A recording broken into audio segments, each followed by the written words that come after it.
तो उससे अब जैसे कि साइंस कहती है कि ब्लैक होल है और इंसान उसको कहता है कि वो एक पोर्टल है दूसरी दुनिया में जाने का रास्ता। 2019 में जो है ब्लैक होल की हमने पिक्चर देखी जी और उसके बाद से ब्लैक होल पे रिसर्च शुरू होगी, फिर पता चला एक ब्लैक होल नहीं है, ज़्यादा ब्लैक होल है।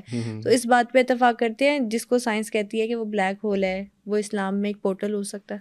अच्छा, इसमें एक चीज़ है सबसे पहले तो कि जो ब्लैक होल है उसके बारे में कि वो एक पोर्टल या वॉर्म होल, जिसको जो साइंटिफिक वर्ड है वो वॉर्म होल है या पोर्टल हो सकता है कि नहीं, ये भी थ्योरेटिकली अगर आप इंटरस्टेलर के एतबार से साइंस फिक्शन में देखेंगे तो है। क्यों? क्योंकि आपको पता ही नहीं, आप उसमें गए ही नहीं, आपको पता नहीं कि उसमें है क्या है।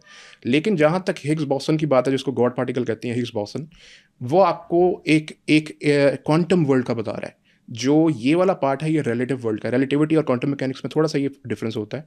आइंस्टाइन की जो फिजिक्स थी वो रिलेटिविटी थी, और जो क्वांटम मैकेनिक्स है वो नील्स बोर की फिजिक्स थी। हालांकि दोनों ने आपस में बहुत डिस्कशन की, बहुत बहसें इनकी होती थी, बहुत फेमस पढ़ने वाली बातें इन्होंने की है। लेकिन इसमें ये चीज़ है कि क्या ये हो सकता है। लेकिन जो फैब्रिक है ना यूनिवर्स का, उसके अंदर बेसिक बात ये है कि इस फैब्रिक ये बना हुआ है ग्रेविटेशनल वेव से। ग्रेविटेशनल वेव में जब इतनी एनर्जी, इतने मैटर का कोई होल बन जाए, जिसको ब्लैक होल कहते हैं, ऐसे तो ही है। उसमें वो होल बन जाता है जिसके ज़रिए से फैब्रिक के नीचे क्या है आपने जाकर तो देखा नहीं, पता नहीं है। मे बी जब आप एक फैब्रिक को ब्रीच कर रहे हैं तो उसके अदर साइड के ऊपर दूसरा फैब्रिक होगा, उसके अदर साइड के ऊपर दूसरी यूनिवर्सिटी होगी। It's very simple to deduct that. लेकिन ये पॉइंट है कि कुरान के अंदर भी एक आयत आती है सूरह वाक़िया के अंदर, वो है फला उक़सिमु बिमवाक़ि इन नुजूम, हम कसम खा रहे हैं सितारों के डूबने की जगह की, बिल्कुल जहाँ पर यही मैं सितारे कहने डूबते वाली जी। थी। तो ये एक वर्स है जो कि बहुत ज़ाहिरी मीनिंग्स के अंदर आपको लगता है कि ये ब्लैक होल के बारे में है, कि जहाँ पर सितारे डूब रहे हैं और ब्लैक होल के अंदर ही डूबते हैं। मज़े की बात है वो होता भी ये सितारा ही है, मज़े यही की मैं बात कहने लगी थी है। कि यहाँ से ही हाँ कह जी, देते वैलिडेशन कह ले एक तरह की, या तो एग्जैक्टली। मिलती है या तो कह लें कि एविडेंस मिलता है कि मिरेकल जो है फिर बात की जाती है कि यहाँ बिल्कुल से प्रूव होता है। अभी हमने सितारों की डूबने की बात की तो बिल्कुल।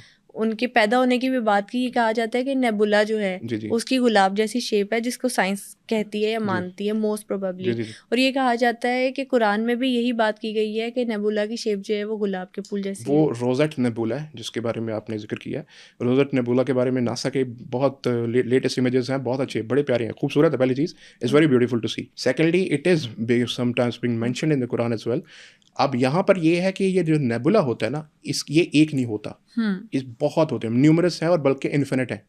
क्योंकि यूनिवर्स क्या है, यूनिवर्स इज़ इन्फिनिट, तो जो नेबुलास होंगे वो भी इन्फिनिट ही होंगे। तो एक जो रोजेट नेबुला है वो रोज शेप का है।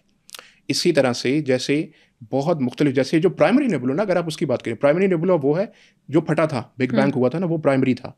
उसके नतीजे में जो कुछ बना था इस दुनिया के अंदर, वो उस प्राइमरी नेबुला से बना था। ओके। उसके बाद जो सेलेस्टियल बॉडीज़ बनी थी, यूनिवर्सेस बनी थी, मुख्तलिफ गैलेक्सीज बनी थी, तो उनकी जो शेप्स हैं, जैसे मैंने बताया शुरू में कि स्पायरल शेप गैलेक्सी भी होती है, इसी तरह से एंड्रोमेडा है बिल्कुल। जैसे स्पायरल शेप होती है, तो उसमें रोजेट भी, जो रोज शेप है, वो गैलेक्सी भी नेबुला मौजूद है।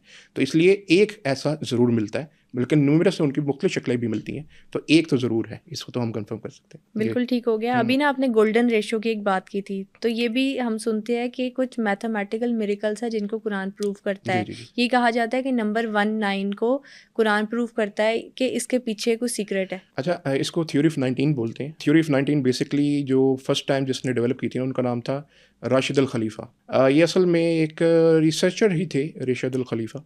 इन्होंने जब ये कुरान को मैथमेटिकल पर्सपेक्टिव से देखने की कोशिश की, तो he came up to this conclusion के 19 नंबर बड़ा इसमें क्रूशल है। यानी आपको बहुत सी चीज़ों के ऊपर मल्टीप्लाई करें, डिवाइड करें, ये एक चीज़ नहीं। पहली चीज़ है कि 19 is not just for addition and subtraction, it is for division as well. अच्छा, मल्टीप्लिकेशन में भी होगा 19 का कहीं ना कहीं अदद आ जाएगा। ये ठीक हो थ्योरी ऑफ गया। 19 है। लेकिन जैसे मैंने कहा ना कि ये 19 नहीं होगा, लेकिन उसका मल्टी 19 का मल्टीपल हो सकता हाँ, है कोई। मल्टीपल हो ओके। सकता है उसका, किसी ना किसी तरह पे आप किसी वर्स, लेकिन उसने अप्लाई किया पूरे कुरान पे, पहली सूरत से लेकर आखिरी सूरत तक, कि आपको ये सारी की सारी जो कुरानिक वर्सेस हैं, कभी इनको जमा करके इनके साथ जो है वो 19 से मल्टीप्लाई किया तो एक ही आंसर आया, फिर इसको डिवीजन की उसकी अच्छा। किसी वर्सेस की, उसके बाद उसका भी वही आंसर आया। लेकिन एक जगह पे, जैसे मैंने कहा ना कि दो धारी तलवार है, science, mathematics is also according to me a science. ये एक ऐसा प्रॉब्लम हुआ फिर एक जगह पर आकर राशिद अल खलीफा को, कि उसकी जो दो वर्सेस थी कुरान की, वो थ्योरी ऑफ 19 में नहीं आ रही थी। उसने ये कह दिया कि ये दो वर्सेस कुरान की है ही नहीं। तो ये प्रॉब्लम हो ओह! जाती है। इसलिए मैं कहता हूँ कि बहुत कॉशियस रहना चाहिए। आप अच्छी बात है, आपका अगर ईमान बढ़ता है, इससे बेहतर कोई बात हो ही नहीं सकती कि आप एग्ज़ैक्टली। कुरान को साइंटिफिक पैराडाइम में देखें। लेकिन इसको ये ना समझें कि मेरे ऊपर वही नाज़िल हो रही है, वही जिसके ऊपर नाज़िल हुई थी रसूलुल्लाह सल्लल्लाहु अलैहि वसल्लम की ज़ात है। सल्लल्लाहु अलैहि वसल्लम। हमने सिर्फ समझने की कोशिश करनी है। आप देखें वो थ्योरी ऑफ 19 में वो 2 आयत नहीं है, तो उसने कहा ये तो है ही नहीं इसमें, क्योंकि मेरी थ्योरी में नहीं आ रही। हुँ। तो ये प्रॉब्लम थी, और वो फिर एक कंट्रोवर्शियल थ्योरी बन गई फिर आहिस्ता-आहिस्ता चलते-चलते। लेकिन having said so, it's fascinating. इस पार्ट को अगर निकाल दें, इस कंट्रोवर्शियल पार्ट को, हुँ। तो फिर ये थ्योरी ऑफ 19 बहुत, इसके ऊपर जेनर सैलिस टर्किश एक स्कॉलर हैं, उन्होंने भी एक बुक लिखी थी थ्योरी ऑफ 19 के ऊपर, और अच्छा। उन्होंने ये जो पार्ट था कंट्रोवर्शियल, वो हज़फ कर दिया था। तो आप वो अगर पढ़ लें, इसको छोड़ दें, ये जो कि कंट्रोवर्शियल हो गया था, तो वो पढ़ लें तो वो बहुत अच्छा है। I think according to me आप फैसिनेट हुए बगैर नहीं रहेंगे। It is miraculous according to me. एक बांग्लादेश के स्कॉलर हैं, उन्होंने तो बाकायदा कुरान की साइंटिफिक तफसीर लिखी है 3 वॉल्यूम्स के अंदर। हर सुभान कुरानिक अल्लाह। वर्स में, हर जो साइंटिफिक वर्स है, कुछ कहते हैं 1000 के करीब वर्सेस हैं, तो उन्होंने उसकी साइंटिफिक इंटरप्रिटेशन की है। अगर कोई पढ़ना चाहे तो वो डाउनलोड कर सकते हैं, सिर्फ लिखेंगे तो आ जाएगी। तो मतलब कहने का ये है कि अगर आप for the sake of research, for the sake of increasing your iman आप पढ़ना चाहें, तो आपके लिए इससे बेहतर हो ही कुछ नहीं सकता। और इस दौर के अंदर जब लोग इस्लाम पे ऐसे ऐसे इतराज़ कर रहे हैं, atheism is on its rise, why? लोगों को समझ नहीं लगता कुरान। तो ये चीज़ बताने के लिए बहुत इंपॉर्टेंट है।